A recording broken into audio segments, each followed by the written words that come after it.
2005년 2월 1일 미국 볼링협회 USBC는 볼링공 규정 중 하나를 변경했습니다. 0.090까지 가능했던 디퍼런스 값을 0.060까지 낮춘 것이죠. USBC 기술자 Jim Jarishuk.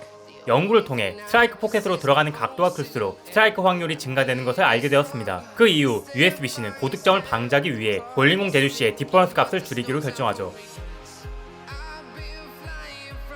USBC는 고무 볼링공 때보다 더 볼링 대회에서 자주 고득점이 나오는 것을 탐탁치 않게 여겼습니다. 그러면서 이전처럼 볼링을 어렵게 만드는 연구도 따로 진행되었죠. 1984년에는 볼링핀의 무게를 증가시키기도 하였는데 점수를 줄이는 데 영향을 주지 못했고 오히려 현재에 와서는 레인 패턴의 변화로 볼링을 어렵게 만드는 데 성공했죠.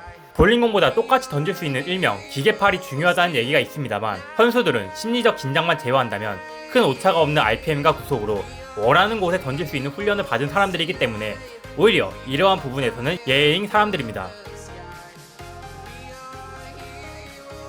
콜트의 시작점 볼러스 웨어하우스의 카페 주인 창고지기는 2013년 1월에 카페 회원이 늘어나면 카페 전용 볼링공으로 볼링공 제작을 해보고 싶다는 얘기에서 시작되었습니다. 여러 투표를 한 뒤에 USBC의 스펙의 제한을 무시하는 오버스펙 볼링공을 제작하기로 결정했고 이러한 오버스펙 볼링공을 제작하게 된 의도에는 왜 USBC에서 디퍼런스 수치를 0.060으로 제한할까라는 의문에서부터 시작되었다고 합니다. 후에 콜트를 제작할 때에는 제한을 두지 않음으로써 나오는 재밌는 볼링공의 움직임을 보면서 상품화를 결정하게 되었다고 합니다. 그러면서 첫 번째 오버스펙 볼링공인 광개토가 나오게 됩니다. 제작을 하면서 여러 고난과 고생을 겪으면서 창고지기님은 오버스펙 볼링공을 더 이상은 제작을 못할 것 같다고 얘기했지만 얼마 되지 않아 두 번째 오버스펙 볼링공 독도를 만들게 되고 계속해서 다양한 오버스펙 볼링공이 제작하게 되었습니다. 그리고 2015년 10월 카페에서는 200개 한정으로 컴플리트 오스틴 레인 테크놀로지 즉 콜트 일명 902가 제작되게 됩니다. 902라고 불리게 된 이유는 처음 제작하려고 했던 스펙이 RG2.49에 디퍼런스 0.090의 괴물 같은 스펙이었기 때문입니다.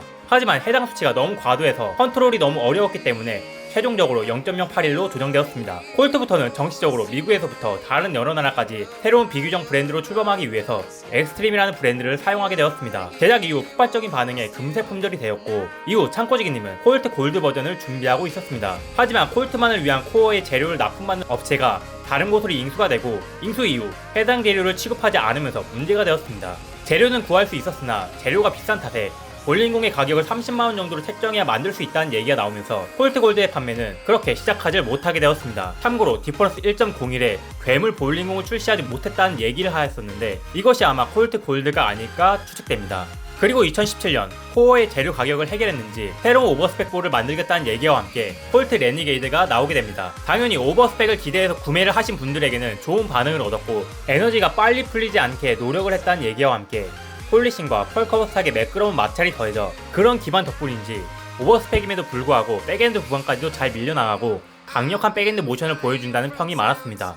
이후 2020년 12월 콜트 086 제품의 사진과 함께 새로운 콜트가 곧 나온다는 얘기가 나오고 2021년 2월 블랙펄 색상의 콜트 086 포지티브 판매가 시작되었습니다. 하지만 제조를 맡긴 제조업체에서 여러 실수와 문제를 일으켰고 그중 로고가 뒤집혀진 문제, 핀, 탑 수치가 심하게 안 좋은 문제 등 계획했던 것보다 제조업체의 문제로 소량으로 판매하게 되고 이런 제조업체와 싸움의 스트레스를 심하게 받은 창고지기님은 이 일을 끝으로 콜트는 더 이상 안 나올 수 있다는 말이 나왔습니다. 하지만 사람이 하고 싶은 것이 생기면 해야 하는 것이 사람 심리여서 개인적인 생각으론 후에 오버스펙 볼을 만들고 싶다면 어떻게든 방법을 찾아서 새로운 오버스펙 볼링공이 나오지 않을까 생각합니다.